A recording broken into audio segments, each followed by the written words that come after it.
Welcome back to Gaurav vlogs. तर आज आपण आपल्या किचनमध्ये बनवणार आहोत ढोकला।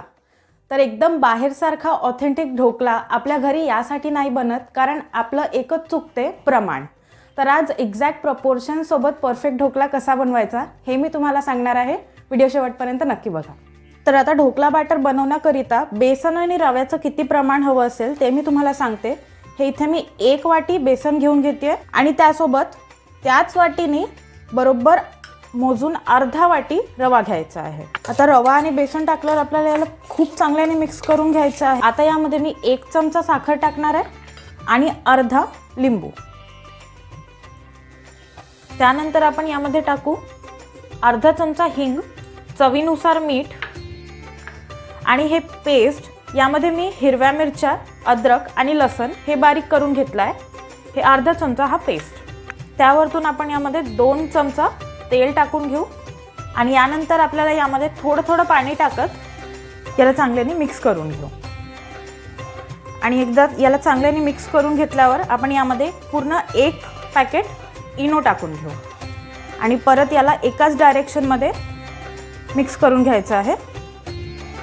ढोकला बनवण्याकरिता हे मी स्टीमर रेडी करून घेतला आहे आणि आपण ज्यामध्ये ढोकला बनवणार आहोत त्या भांड्याला आपल्याला तेलाने चांगल्याने ग्रीस करून घ्यायचं आहे, म्हणजे ढोकला जो आहे तो खाली चिकटायला नको। आपलं भांडं एकदम चांगल्याने ग्रीस करून झाल्यावर हे जे ढोकला बॅटर होतं हे यामध्ये पोर करून द्यायचं आहे आणि बॅटर टाकल्यावर याला 2-3 वेळा असं पॅट करायचं आहे, याने यामध्ये काहीच बबल्स बनणार नाही। आणि आता आपल्या ढोकल्याला स्टीम होण्याकरिता स्टीमरमध्ये ठेवून द्यायचं आहे। बरोबर 10 मिनिट आपल्या ढोकल्याला झाले आहेत। आता इथे मी गॅस बंद करून देते आहे आणि परत 5 मिनिटांसाठी याला स्टीम होण्याकरिता ठेवून दिला आहे। जोपर्यंत स्टीमर थंड होत आहे मी आपल्या ढोकल्याच्या तडक्याची तयारी करून घेते। तर इथे मी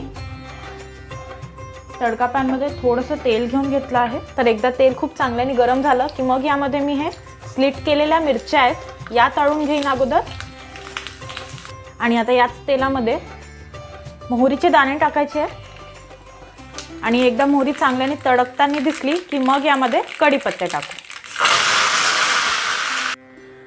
आपला स्टीमर थंड झालेला आहे। तर एकदा आपण आपला ढोकला चेक करून घेऊ। तर नाईफने एकदा आत टाकून चेक करून घ्यायचं। जर नाईफ क्लीन निघत असेल याचा अर्थ आपला ढोकला एकदम परफेक्ट बनला आहे। तर ढोकला काढण्या अगोदर एकदा चाकूने याचे साइड्स जे आहेत ते ढिले करून घ्यायचे आणि मग आपल्या ढोकल्याला काढून घ्यायचं। हे बघा एकदम परफेक्ट असा आपला ढोकला निघेल। आणि आता इथे आपण हा जो तडका रेडी केला होता तो यावरती छान स्प्रेड करून घ्यायचा आहे आणि मग या ढोकल्याला कट करून घ्यायचं। आता सगळ्यात शेवटी यावरतून खूप सारा सांबार टाकायचा आहे, मस्त गार्निशिंग करून घ्यायची आहे याची।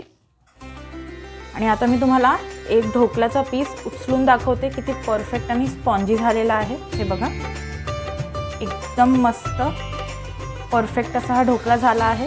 तुम्ही माझी ही रेसिपी एकदा नक्की ट्राय करून बघा, सगळ्यांना खूप आवडेल। माझा हा व्हिडिओ कसा वाटला कॉमेंट्समध्ये नक्की कळवा आणि व्हिडिओला लाईक आणि चॅनलला सबस्क्राईब करायला विसरू नका।